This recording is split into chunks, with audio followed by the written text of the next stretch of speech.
Students, BEd first year की लगभग second unit आपकी पूरी तरीके से कंप्लीट हो चुकी है और मैंने बाकायदा आपको अच्छे से विद एग्जांपल और थ्योरी सारा मिक्स करके आपको सेकंड यूनिट तक की सारी वीडियो आपको मैंने प्रोवाइड करा दी है और कुछ मैंने रिटन नोट्स भी आपको प्रोवाइड कराए हैं।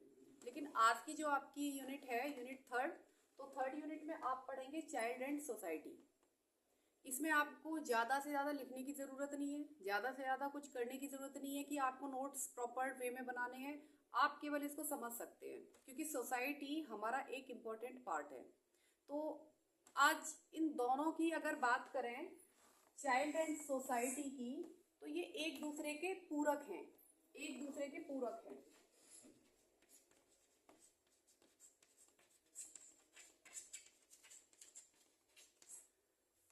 देखिए,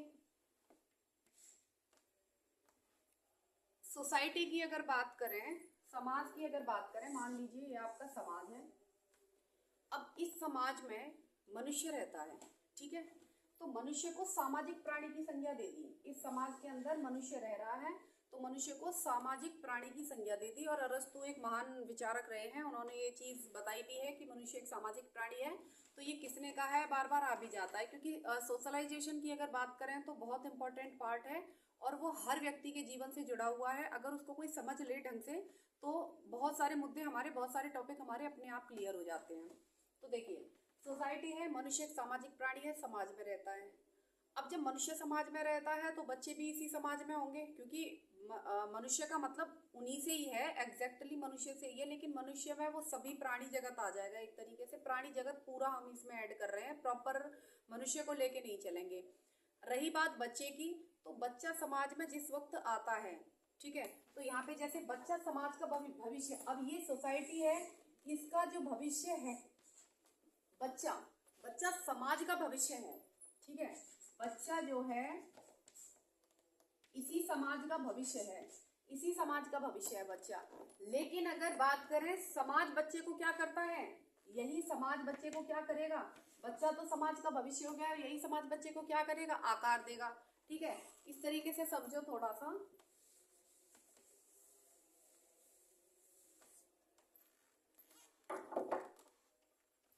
ये बच्चा क्या है, ये समाज का भविष्य है।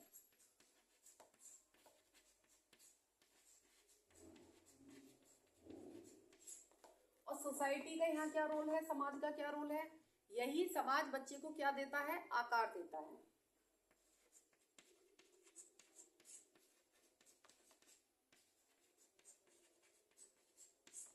आकार देता है। दोनों चीजें समझ में आ गई आपके, क्योंकि बच्चा बोल देते ना कि देश का निर्माण, ये बच्चे आने वाले भविष्य का निर्माण करेंगे, देश का निर्माण करेंगे। बच्चे एक तरीके से हमारे समाज को आगे लेकर के जाएंगे। बच्चों की परवरिश अच्छी होनी चाहिए, बच्चों का वातावरण अच्छा होना चाहिए, बच्चों पे नकारात्मक प्रभाव नहीं पड़ने चाहिए। इस तरीके की बातें हमें मतलब सुनने को भी मिलती है और हम ये चीज करते भी हैं कि बच्चे पे वाकई में किसी का ऐसा मतलब नकारात्मक प्रभाव समाज के द्वारा या परिवार के द्वारा नहीं पड़ना चाहिए। मेनली तो सबसे पहले परिवार ही आएगा, लेकिन परिवार से पहले हम परिवार के बाद हम जो टॉपिक है, टॉपिक के हिसाब से बात करेंगे। अब यहाँ पे देखिए, समाज का भविष्य है बच्चा, लेकिन बच्चे को आकार कौन दे रहा है, समाज दे रहा है। अब समाज का भविष्य बच्चा कैसे बनेगा, बच्चा समाज का भविष्य कैसे बनेगा, समाज का भविष्य बच्चा तब बनेगा जब हमारा समाज सकारात्मक रूप में हो। बच्चा परिवार के बाद समाज में निकलता है, यानी आस पड़ोस से कांटेक्ट करता है, नगर से कांटेक्ट करता है, आगे और बढ़ेगा, यानी प्रॉपर वे में पूरे समाज से जुड़ेगा। अब जब बच्चा समाज से जुड़ेगा तो सामाजिक प्रभाव उसके ऊपर ऑटोमेटिक पड़ेगा, ठीक है भाई। वातावरण का प्रभाव जब बच्चे पे पड़ता है तो वातावरण से अलग थोड़ी ना है समाज, समाज वातावरण का ही पार्ट है, ठीक है। तो इसमें क्या करेगा बच्चा, जब भविष्य का निर्माण तभी तो कर पाएगा, अच्छा मतलब राष्ट्र तभी तो बनवा पाएगा, या अच्छे राष्ट्र का निर्माण तभी कर सकता है बच्चा जब उसके ऊपर पड़ने वाला प्रभाव, वातावरणिक प्रभाव सकारात्मक हो। उसके ऊपर जो प्रभाव पड़े वो इस तरीके का पड़े, सॉरी एक मिनट,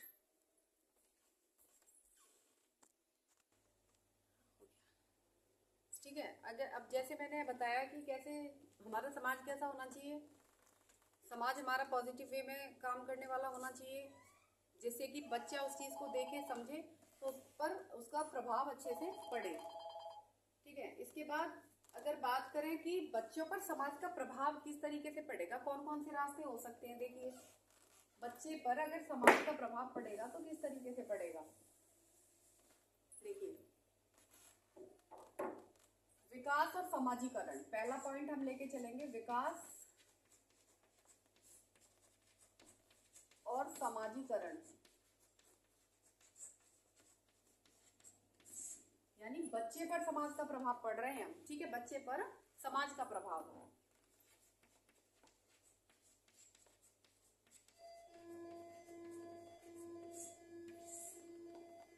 अब देखिए डेवलपमेंट है, विकास है, बच्चे का विकास हो रहा है, बच्चा समाज में रह रहा है। बच्चे का विकास कैसे होगा, बच्चे का विकास, समाजीकरण कैसा होना चाहिए, समाजीकरण हमारा पॉजिटिव वे में कार्य करने वाला होना चाहिए, वातावरण वहाँ का अच्छा होना चाहिए, वहाँ के लोग अच्छी क्वालिटी के अच्छे यानी गुण संपन्न होनी चाहिए। बच्चा जिस चीज़ को देखता है, देखिए हमने शुरू से ही पढ़ा है कि बच्चा जैसा देखेगा वैसा ही करेगा। 0 से 5 ईयर का जो टाइम पीरियड है वो सीखने का रहता है, और उस टाइम पीरियड में बच्चा परिवार में भी अपने मतलब मेंबर्स को देखता है, अपने परिवार के जितने सदस्य होते हैं उनको देखता है। जब वह आस पड़ोस में खेलने के लिए जाता है तो वहाँ के लोगों की एक्टिविटीज़ को देखता है। और अक्सर आप लोग देखते होंगे कि कभी कभी बच्चा जब बाहर घर के निकल जाता है और कुछ नई एक्टिविटी सीख के आता है, नया कुछ ऐसा सीख के आता है और घर पे उस चीज़ को दोहराता है, तो हम लोग क्या कहते हैं, ये बाहर गया सीख के आया। तो वहाँ ऐसा हमने क्यों बोला, क्योंकि हमें पता है कि बच्चा बाहर से घर से ही सीखता है। वैसे तो ज़्यादातर घर से ही सीखना शुरू कर देता है, आपके सामने ऐसा हुआ भी होगा, लेकिन हम समाज के बाहरी क्षेत्र की यहाँ बात कर रहे हैं। तो प्रभाव क्या पड़ा भाई, समाजीकरण एक प्रक्रिया है। समाजीकरण देखो, समाज की समाजीकरण एक प्रक्रिया है, ये होता रहता है कि समाज आगे बढ़ता रहेगा, कार्य करता रहेगा, इस तरीके के मतलब सारे कार्य आपके होते रहेंगे। ठीक है, तो आप यहाँ पे देखिए कि यहाँ क्या नाम है, अगर सोशलाइजेशन की बात करें तो अगर ये आपका अच्छे से काम करवाओगे तो ये विकास अपने आप ही ऑटोमेटिकली बच्चे के अंदर होगा। आपकी सामाजिकरण की प्रक्रिया बेटर है, आपके कार्य करने की तरीका अच्छा है। यानी एक तरीके से मनुष्य, हम यहाँ एग्जाम्पल में ले सकते हैं कि मनुष्य जैसा कर रहा है उसके आधार पे अगर बच्चा अच्छा सीख रहा है तो ये मतलब सही है, ये सही है। ठीक है, सेकंड वे में अगर बात करें, तो सेकंड देखिए, भविष्य, हम बोलते हैं भविष्य का निर्माण।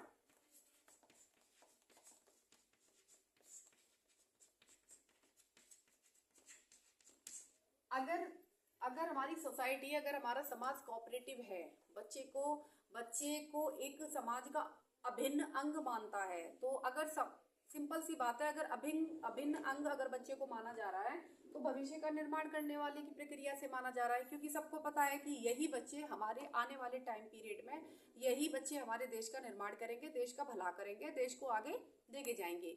ये हम नहीं बोलते, ये एक नेचुरल लाइन है कि हमसे पहले जो हमारे बुजुर्ग रहे हैं उन्होंने हमारे ऊपर ये चीज़ डेडिकेट की है। और अगर आज अपनी हम बात करें तो ये हम आज दावे के साथ कहते हैं कि बच्चे को अगर आगे लेके जाना है तो हमें अपने आप को बदलना पड़ेगा, क्योंकि अगर आज हम बदल जाएंगे तो बच्चा ऑटोमेटिकली उसी प्रकार की प्रक्रिया करेगा जो हम चाहते हैं। लेकिन आज थोड़ा विपरीत है, क्योंकि अनुकूल हवा ना चल के प्रतिकूल हवाएं चल रही हैं। जो कार्य नहीं करने चाहिए समाज में वो कार्य समाज में हो रहे हैं, और जो कार्य करने चाहिए वास्तविक तौर पे समाज में वो कार्य नहीं हो रहे हैं। फॉर एग्जाम्पल, एक तरफ तो हम बात करते हैं कि बच्चा जो है भविष्य का निर्माण करेगा, दूसरी तरफ अगर हम देखें कि बच्चा भविष्य का निर्माण करेगा कैसे, हम भी तो समाज में रह रहे हैं, यानी बच्चों के जो पेरेंट्स हैं या बच्चों से जो बड़े हैं या बच्चों के जो गुरुजन हैं या बच्चे जिस समाज में रह रहे हैं उस समाज में रहने वाले वो समस्त लोग हैं जो उस समाज में रह रहे हैं। हम कैसे उम्मीद कर सकते हैं कि बच्चा भविष्य का निर्माण करेगा? सबसे पहले तो हम ही उस समाज के सामाजिक प्राणी हैं जो बच्चे से बड़े हैं। हमें सीखना चाहिए कि अगर आज हम सामाजिकरण की प्रक्रिया को इम्प्रूव करेंगे तभी तो जाके बच्चे वो चीज़ देखेंगे। आजकल एग्जाम्पल के लिए मैं आपको बता दूं, एक परिवार है, ठीक है, इस परिवार में बहुत इंपॉर्टेंट टॉपिक है। पूरे टॉपिक को आज ही हम क्लियर करेंगे क्योंकि सारा टॉपिक पूरा कंबाइंड करके पढ़ा रही हूँ। पूरी थर्ड यूनिट को कंबाइंड करके पढ़ा रही हूँ। थर्ड यूनिट में आपके बच्चे का समाज के साथ में क्या कांटेक्ट है, बच्चे का परिवार के साथ में क्या कांटेक्ट है, बच्चे का माता पिता के साथ में क्या कांटेक्ट है, बच्चा क्या बोलते हैं बाहरी दुनिया में जब निकलता है तो बच्चा किस तरीके से सीखेगा, वो सारी चीजें आज मैं आपको यहाँ पे कराऊंगी। तो देखिए परिवार है, ये आपका परिवार है।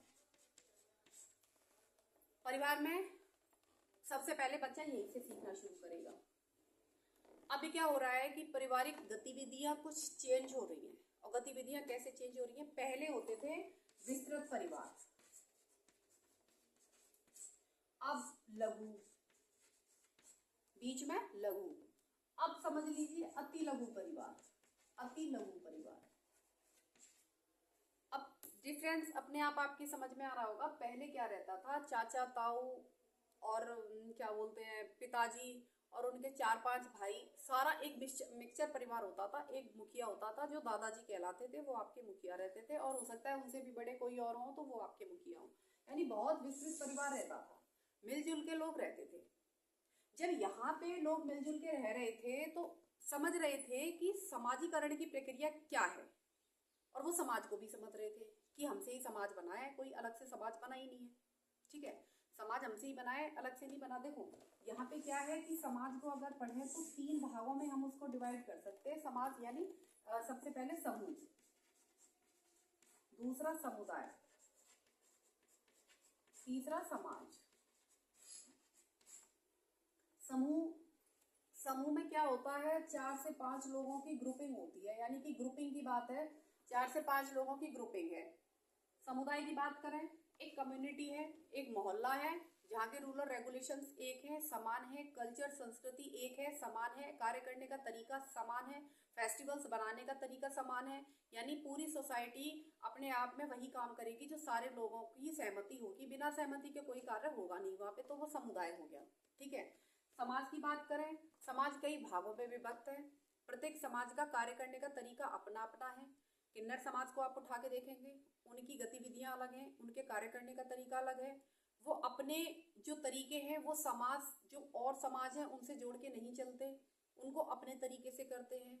धर्म अनुयायियों का समाज है, वो अपने तरीके से कार्य करते हैं। एक आम समाज है हम तुम जैसे लोगों का, जो परंपराओं पर आधारित भी है, रूढ़िवादिता पे आधारित भी है, नहीं भी है। कुछ समाज अंधविश्वास पे आधारित भी है। यानी समाज कई चीजों में कई प्रकार से बटा हुआ है। लेकिन हम जब इस समाज में परिवार को पढ़ते हैं, इसी समाज में जब हम परिवार को पढ़ते हैं तो परिवार हमने देखा था स्टार्टिंग में, मेरे टाइम पीरियड से, हो सकता है आपके भी टाइम पीरियड का हो, तो एक विस्तृत परिवार था। सब लोग थे, समाज को अच्छे से जान पा रहे थे, क्योंकि उनको पता था कि आज हमारा इतना बड़ा परिवार है, गांव का निर्माण है, एक तरीके से 5-7 लोग हैं, पूरा गांव बसा हुआ है इसी तरीके के परिवारों का। आगे चल के उनको समझ में अच्छे से आ रहा है कि समाज का हम आधार है, समाज हमसे ही बना है, कोई अलग से समाज नहीं बना है। दूसरा, फिर आ जाते हैं लघु परिवार। लघु परिवार में चाचा चाची, मम्मी पापा, बच्चे, दादी दादाजी, यानी कि थोड़ा शॉर्ट हो गया। अब अति लघु की बात करें, अति लघु में सिर्फ और सिर्फ माता पिता और उनके बच्चे, दादी दादा ऊपर से गायब कर दिए। तो बच्चा उस घर में रह रहा है, यहाँ पे बच्चों को सिखाया गया, बच्चों ने समझा कि बड़ों की रेस्पेक्ट क्या होती है। उनको उनके पिताजी के द्वारा, यानी कि टैलेंट आया, गुण आया, और गुण कैसे आए, पॉजिटिव वे में आए। प्रक्रिया विशेषता समझ पाए कि परिवार क्या चीज होती है। तो अपने आप ही कॉन्सेप्ट को भी हाँ, यहाँ पे कॉन्सेप्ट भी है, समाज का कॉन्सेप्ट, यानी कि बच्चे का कॉन्सेप्ट, सबका कॉन्सेप्ट यहाँ पे समझाया जाएगा। तो उनको समझ में आया पूरा कि हाँ, रेस्पेक्ट क्या चीज होती है, जो क्वालिटी है परिवार की वो उन्होंने ग्रहण की, आचरण ग्रहण किए, संस्कृति ग्रहण की, सभ्यता ग्रहण की। तो यहाँ तक चला। इसके बाद में यहाँ की बात करें, लगभग कुछ परसेंट, 40 से 45% यहाँ हम जैसे लोग जो हैं समाज में रह रहे हैं, तो हम जैसे लोगों ने सोचा समझा कि नहीं, हमें समाज के तरीके से भी थोड़ा कार्य करना पड़ेगा और पॉजिटिव वे में करना पड़ेगा, क्योंकि हमसे पीछे हमारे छोटे जुड़े हुए हैं, हमारा ये कॉन्सेप्ट है। अब यहाँ की बात करें तो यहाँ पे क्या है कि आप लोगों ने पढ़ा होगा कि एक जब बच्चा शिक्षा ग्रहण, ब्लूम टैक्सोनॉमी है, पार्ट कुछ बच्चों ने पढ़ भी लिया होगा, कुछ ने नहीं पढ़ा होगा। ब्लूम टैक्सोनॉमी में 3 पार्ट होते हैं, बच्चे के 3 विकास होते हैं। पहला विकास होता है आपका ज्ञानात्मक, दूसरा होता है भावात्मक, और तीसरा जो डेवलपमेंट होता है वो होता है क्रियात्मक।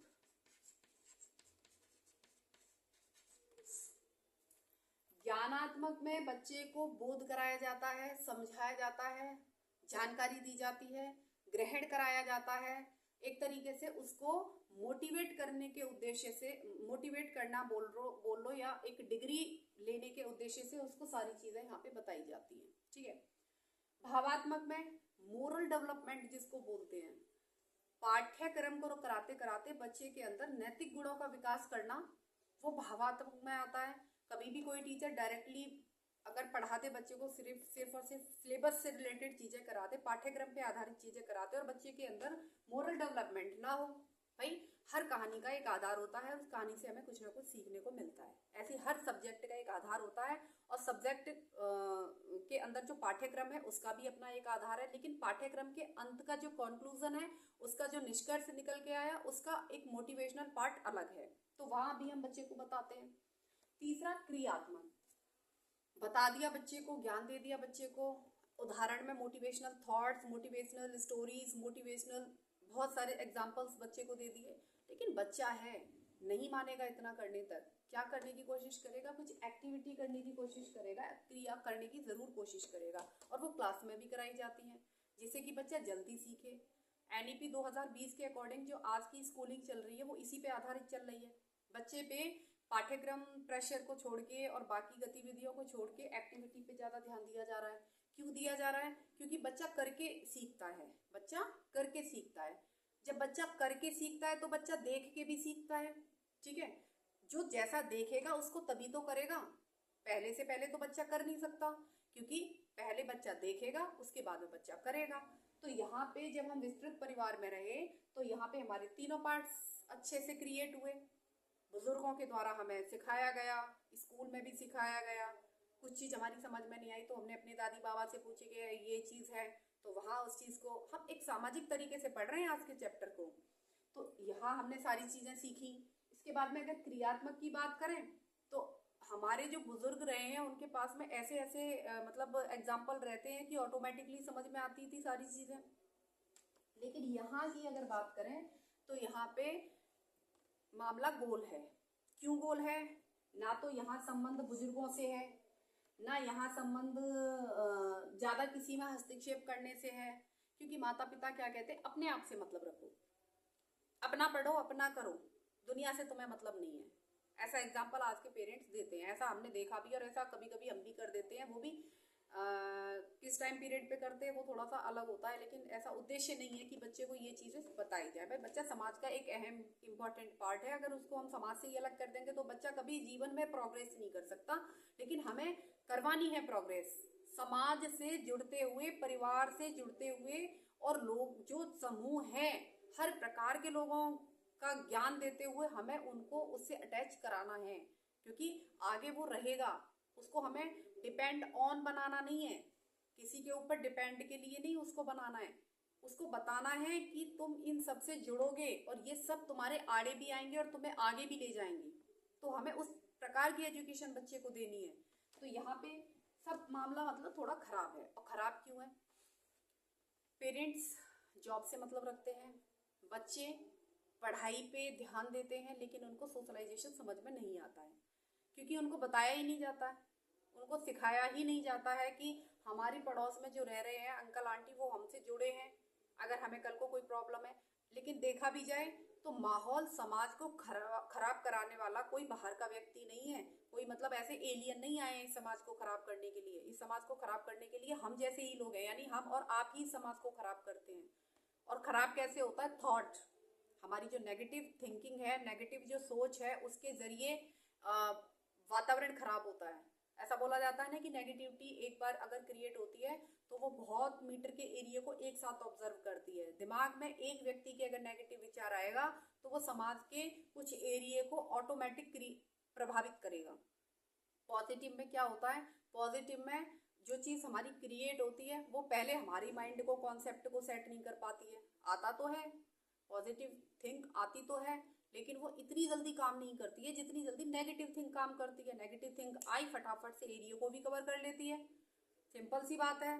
और ये हकीकत है, ये सच्चाई है, ये एक्सपेरिमेंट है किसी का, तब उसे, और ये चीज़ हमने भी अनुभव की है कि हमारे विचार अगर दिमाग में आया कुछ ऐसे नकारात्मक में, मान के चलिए आज हम खाली बैठे हुए हैं, एग्जाम्पल में आज हम खाली हैं, घर पे हैं, पूरा दिन विचार आया कि चलो आज मूवी देखने चलते हैं, तो मूवी का जो विचार है, जबकि हमें पता है कि हमारे घर के कुछ काम ऐसे हैं जो इम्पोर्टेंट हैं और जिससे पूरे परिवार का काम चलेगा, तो भी क्या नकारात्मक एक विचार आया। हालांकि नकारात्मक इसमें हम ये नहीं कहेंगे कि पिक्चर देखना गलत है, लेकिन उस टाइम पीरियड पे वो एक नेगेटिव पॉइंट है।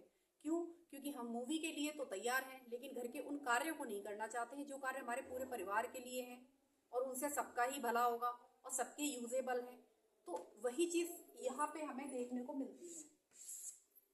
अपने आप से व्यक्ति कभी मतलब नहीं रख सकता, समाज से जुड़ा हुआ है, सामाजिक प्रक्रिया से जुड़ा हुआ है, तो बच्चे को बताना पड़ेगा। कुछ पेरेंट्स, मैंने खुद देखा है इसी समाज में रहते हुए, कि कुछ पेरेंट्स चाहते हैं कि बच्चे हमारे समाज से दूर रहने चाहिए। कब तक दूर रहेंगे आपके बच्चे, बताइए? नहीं रह सकते। और इससे तो अच्छा है कि आप समाज से जुड़ी हुई घटनाओं और गतिविधियों को बच्चे को अवगत कराते रहेंगे, तो बच्चा सोशलाइजेशन को समझ पाएगा। और सोशलाइजेशन को समझ पाएगा तो बच्चा आधार ही तो है इसका। ये तो आवरण ही तो, समाज आवरण ही तो प्रदान कर रहा है, और आवरण कई तरीके का प्रदान कर रहा है समाज। अब आवरण में कैसे कैसे आवरण प्रदान कर रहा है समाज?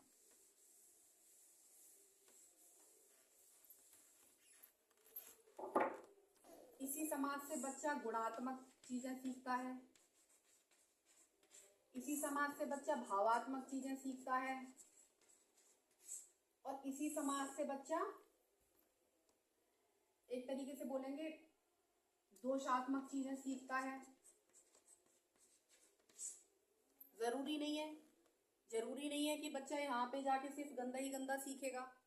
बच्चा ये सारे पहलुओं से गुजरता है, समाज से और परिवार से भी गुजरता है। अगर परिवार की बात करें तो परिवार से भी बच्चा गुजरता है, क्योंकि आज के टाइम पीरियड में जो पेरेंट्स की लड़ाई है, जो दादी बाबा की लड़ाई है या सास ससुर की लड़ाई है, उन सब में जो बच्चे देखते हैं वही प्रक्रिया बच्चे के माइंड कॉन्सेप्ट को ढीला कर देती है। माइंड कॉन्सेप्ट उनका बेकार हो जाता है, क्योंकि बच्चा बार बार घर में अगर कलेश देख रहा है, बार बार मतलब इस तरीके की क्रियाएं हो रही हैं जो उनके मानसिक संतुलन को खराब कर देती है, तो नहीं होनी चाहिए, खत्म होनी चाहिए। ऐसे ही सेम जब बच्चे को परिवार में ही अच्छी एजुकेशन अच्छे से दे दी जाएगी, उनके सामने झगड़े इत्यादि नहीं होंगे। अगर हो भी जाते हैं तो आपके अंदर इतनी क्वालिटी होनी चाहिए, इतना टैलेंट होना चाहिए कि आप उस बच्चे को बता सकें कि जहाँ परिवार है, परिवार में 4 लोग अगर हैं, वार्तालाप हो रही है, तो आपको उस मुद्दे से अलग रखना है, आपको अलग रहना है। क्योंकि आप जब बड़े होंगे, वो आपका तरीका है, मतलब आप कैसे समझाएंगे। अगर आपकी रेगुलर वो चीज़ें हो रही हैं तो आप उस चीज़ को बच्चे को समझाइए, एग्जाम्पल दीजिए, बच्चे को उस चीज़ से बताइए कि ये चीज़ क्यों ज़रूरी है। ऐसा नहीं है झगड़ा ज़रूरी नहीं है, झगड़ा भी परिवार में ज़रूरी है। झगड़े से 2 चीज़ें हमारी, जब परिवार में जब झगड़ा होता है ना, तो नकारात्मक थिंकिंग और सकारात्मक थिंकिंग को अगर कोई परिवार चलाने वाला है तो देखता है कि दोनों ही पहलू ज़रूरी हैं। कम से कम पता तो चलता है कि हमारे परिवार में कहाँ प्रक्रिया ढीली है, हमारा परिवार क्यों मजबूत नहीं बन पा रहा है। तो वो चीज़ वहाँ के मुखिया डिसाइड करता है। मुखिया जरूरी नहीं है मुखिया ही डिसाइड करेगा, जो एक टैलेंटेड पर्सन है वो डिसाइड करेगा, फिर उस चीज़ को संभालने की कोशिश करेगा। तो वही चीज़ है यहाँ पूरे चैप्टर में। सोसाइटी को, पूरी सोसाइटी का ये उद्देश्य बनता है, पूरी सोसाइटी का उद्देश्य बनता है कि अगर आप बच्चे को भविष्य का निर्माणकर्ता कहते हैं तो आपको खुद सुधरना होगा। और सोसाइटी में हर परिवार के लोग आ जाते हैं, हर प्रकार के परिवार के लोग आ जाते हैं, क्योंकि हर परिवार के लोग जो मनुष्य हैं उनके बच्चे कांटेक्ट करते हैं समाज से, ठीक है। और हर एक का परिवार का जो बच्चा है वो समाज में जरूर निकलेगा, आज नहीं तो कल जरूर निकलेगा। और जब उसको ये सोसाइटी के बारे में जो पाठ्यक्रम है वो अच्छे से अगर बता दिया जाएगा तो बच्चा ऑटोमेटिकली उन चीज़ों को अपने से अटैच करेगा और सामाजिकरण की प्रक्रिया को अच्छे से समझ पाएगा, ठीक है। अब बच्चा है, बार बार मैंने आपको अवस्था के आधार पे बच्चे को बता दिया, बार बार मैंने आपको समझा भी दिया है कि बच्चा है, बच्चे को आप जैसा अंकुर प्रदान करेंगे बच्चा वैसा ही फूटेगा। ठीक है, आपने अगर बच्चे के सामने आपने नेगेटिव कोई कार्य किया है तो बच्चा उस कार्य को दोहराएगा, क्योंकि बच्चा अपने आप में एक साइंटिस्ट है। बच्चा अपने आप में एक साइंटिस्ट है, उसने कोई डिग्री नहीं ली है, उसने कोई एक्सपेरिमेंट नहीं किया है, बच्चा खुद एक वैज्ञानिक है। और क्यों? क्योंकि बच्चा तब तक नहीं मानता जब तक, आपने बच्चे को देखा होगा, छोटा बच्चा है, सीढ़ियों पे चढ़ा, वो तब तक चढ़ेगा जब तक वो अपने मन का राजा है। आप चाहे 25 बार उतार लाना, 30 बार उतार लाना, चढ़ता जाएगा भाई। वो अपने लिए वो खुद एक वैज्ञानिक है, वो तब तक करेगा कार्य को जब तक उसका मन है। ठीक है, और बच्चे का मन अगर आपने गलत कार्यों की तरफ दिशा उसकी मोड़ दी, उसके सामने बार बार गलत कार्य करके उसकी दिशा मोड़ दी, उसको मतलब दोष युक्त बना दिया, तो उसके लिए जिम्मेदार आप हैं, यानी कि समाज है। इसलिए समाज को अगर ये तय करना है कि बच्चा हमारा भविष्य का निर्माण करने वाला भाग है, यानी कि हमारे पूरे समाज को एक तरक्की पे ले जाने वाला एक उद्देश्य बच्चे को रखा गया है, तो पहले समाज को सुधरना पड़ेगा। समाज को आगे बच्चे को निकालने के लिए समाज को गुणयुक्त होना पड़ेगा, ना कि दोष युक्त होना है। जरूरी नहीं है कि 5 उंगली बराबर ईश्वर ने दी है, 5 उंगली एक बराबर नहीं दी है। प्रत्येक उंगली के अपने एक कार्य है, प्रत्येक उंगली का अपना एक नाम है। और इसी प्रकार समाज में रहने वाले लोग जो हैं, प्रत्येक के कार्य करने का तरीका अलग है। कोई नकारात्मक सोचता है, कोई सकारात्मक सोचता है। तो ये सोच जो है ये हमारी ऑलवेज वातावरण को खराब कर देती है और वातावरण को अच्छा बनाती है। तो आज का जो हमारा पूरा मतलब टॉपिक था वो चाइल्ड बेस्ड और सोसाइटी बेस्ड था। मैंने यहाँ पे परिवार को भी इंक्लूड किया है, मैंने यहाँ पेरेंट्स को भी इंक्लूड किया है, मैंने वातावरणीय प्रभाव किस तरीके से पड़ेगा वो भी इंक्लूड किया है। तो ऑटोमेटिकली आपकी समझ में आ जाना चाहिए कि वास्तव में बच्चा और सोसाइटी, पेरेंट्स और बच्चा और परिवार और बच्चा सब पूरक हैं, एक दूसरे के संपूरक हैं। बिना बच्चे के किसी समाज का निर्माण नहीं हो सकता, बिना बच्चे के राष्ट्र का निर्माण नहीं हो सकता, क्योंकि बच्चा ही भविष्य की आधारशिला है। अगर आपने बच्चे की नींव मजबूत कर दी तो हमारा समाज जो है वो बिल्कुल 101% एक अच्छा समाज कहलाएगा। उसके लिए भागीदारी आपको निभानी है, हमको निभानी है कि हमें सामाजिक तरीके से किस तरीके के कार्य करनी चाहिए। देखो, गुरुजन और माँ, जैसा माँ करती है वैसा बच्चा परिवार से सीखता है। ऐसा कहने में जरूरी नहीं है कि माँ से ही बच्चा सीखेगा, ये एक गलत पॉइंट है। गलत का मतलब मैं इसको प्रॉपर वे में नहीं कहूंगी कि बच्चा माँ से सीखेगा। परिवार के हर उस सदस्य से बच्चा सीखेगा जो परिवार के अंदर रह रहा है, और हर सदस्य की एक्टिविटी को, हर सदस्य की मानसिक विचारों को बच्चा ग्रहण करता है, हर प्रक्रिया को करने की कोशिश करेगा जो परिवार में हो रही है। तो हम नहीं कह सकते कि माँ है। रही गुरुजनों की बात, गुरुजन के पास में बच्चा समक्ष जाता है शिक्षा ग्रहण करने के लिए, और गुरुजन का उद्देश्य यही रहता है कि मेरे द्वारा पढ़ाया हुआ बच्चा एक भविष्य का निर्माण करता बने, एक अच्छा निर्माण करता बने। लेकिन गुरु का तो उद्देश्य है, क्योंकि गुरु के पास आया, लेकिन बीच रास्ते में उस किससे जुड़ा? समाज से जुड़ा। अब बीच रास्ते में जो समाज पढ़ा, समाज के जो लोग पढ़े, उनका उद्देश्य कुछ नहीं है। उनका भी उद्देश्य होना चाहिए। उनका उद्देश्य ये होना चाहिए कि मेरे समाज का ये बच्चा गुरु के पास से आ रहा है, शिक्षा ग्रहण करके जा रहा है, तो मैं इसको 2 और एजुकेशन ऐसी दूं, 2 और ऐसे मतलब गुण बताऊं, जिससे कि ये वास्तव में इस चीज को समझ सके, शिक्षा के पहलू को समझ सके, शिक्षा के अर्थ को समझ सके, और इसका जो यूज है वो क्यों है उसको समझ सके। इस प्रकार से अगर समाज, परिवार, माता पिता, अदर जो लोग हैं वो अगर निभाएं इस प्रक्रिया को, एक गुणयुक्त निभाएं, एक दिशा युक्त निभाएं, तो 101% हम समाज को एक अच्छा समाज बना सकते हैं बच्चों के द्वारा। तो हमारी आपकी भूमिका होनी चाहिए कि हमें एक ऐसे समाज का निर्माण करना चाहिए, अपने बच्चों के जरिए करवाना चाहिए कि एक, यानी कि मैं कहती हूँ कि अगर हमारा आज का टाइम अच्छा है, अगर हम आज अच्छे से पेश आ रहे हैं, अगर आज हम अच्छे कार्य कर रहे हैं, तो हमें 1-2 बच्चे जरूर देख रहे हैं। तो हमारी ऐसी मतलब भाव ऐसा होना चाहिए कि हम जो आज कार्य कर रहे हैं, हमें कुछ बच्चे ऐसे देख रहे हो, तो हो सकता है उनको मोटिवेशनल थिंक मिले, मोटिवेट हो वो उस चीज से, तो कार्य ऐसे करनी चाहिए। ठीक है, तो आज की यूनिट जो है मैंने आपको और बता दी। अगर किसी को कोई प्रॉब्लम हो यहाँ पे तो वो एक बार और मुझसे बात कर सकते हैं, मेरे नंबर पे कॉल कर सकते हैं, अगर मैसेज छोड़ सकते हैं। तो आज का आपका टॉपिक ये यहाँ पे फ्री है, और आप इसको और गहराई से पढ़ेंगे, जहाँ आपकी समझ में ना आए तो आप पूछ सकते हैं। ठीक है, थैंक यू।